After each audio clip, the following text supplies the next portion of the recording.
Hi hello friends, welcome to ATM cinema dual. Not all movies are the same movie review. ఈ వీడియోని ఒక like చేసి కొత్త వచ్చిన వాళ్ళైతే మన ఛానల్ని సబ్స్క్రైబ్ చేసుకోండి ఫ్రెండ్స్. మూవీ రన్ టైం వచ్చేసి 1 hour 35 minutes ఉంది. ఇది ఒక different concept movie.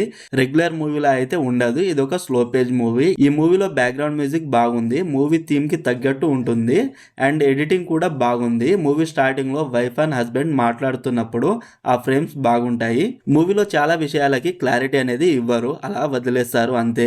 Parallel world జరుగుతున్నప్పుడు సౌందర్య అనే క్యారెక్టర్ ఇంకో వరల్డ్ కి అనుకోకుండా వెళ్ళిపోతుంది. ఆ వరల్డ్ లో స్టక్ అవుతుంది. తన పిల్లల్ని వదిలేసి ఈ ప్రపంచంలో కూడా తన పిల్లలు ఉన్నారని నమ్మి డబ్బు అండ్ కార్ హీరో దగ్గర నుండి తీసుకొని వెళ్ళిపోతుంది. ఒక 5 minutes తర్వాత ప్యారలల్ వరల్డ్ కి దారి మళ్ళీ వస్తుంది. అప్పుడు హీరో వెళ్తాడు సౌందర్య వాళ్ళ పిల్లల్ని కాపాడడానికి. అదే 5 minutes సౌందర్య అక్కడే ఉంటే అయిపోతుండే కదా. ఇలా మూవీలో కొన్ని పాయింట్స్ ఉంటాయి.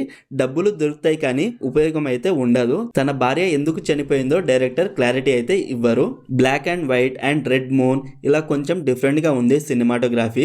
బేసిక్ స్టోరీ లైన్ ఏంటంటే, ఒక ఇంట్లో వైఫ్ అండ్ హస్బెండ్ ఉంటారు. అయితే ఒక రోజు చేపలు పట్టడానికి వెళ్ళిన తేజ్ కి 4 million డబ్బులు దొరుకుతాయి. ఆ రోజు రాత్రి అనుకోకుండా తన భార్య చనిపోతుంది. తర్వాత ఏం జరిగింది అనేది బేసిక్ స్టోరీ లైన్. మూవీలో అందరి యాక్టింగ్ డీసెంట్ అనిపించింది. మూవీ స్టార్టింగ్ బాగా స్టార్ట్ చేశారు, బాగా స్టార్ట్ అయింది. తర్వాత ఓకే, ఇంటర్వెల్ బాగుంది.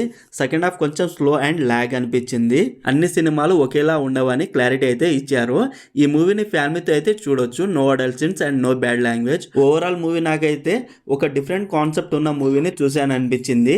వీలైతే మీరు ఒకసారి చూడండి. మూవీ అయితే స్లో అండ్ ల్యాగ్గా ఉంటుంది, రెగ్యులర్ మూవీలో అయితే ఉండదు. మరి మీరు ఈ మూవీని చూసి ఉంటే మీకు ఎలా అనిపించిందో కామెంట్ చేయండి friends. Streaming on Lionsgate play. మరిన్ని మూవీ రివ్యూల కోసం మన ఛానల్ని సబ్స్క్రైబ్ చేసి బెల్ ఐకాన్ ఆన్లో పెట్టుకోండి. Thank you.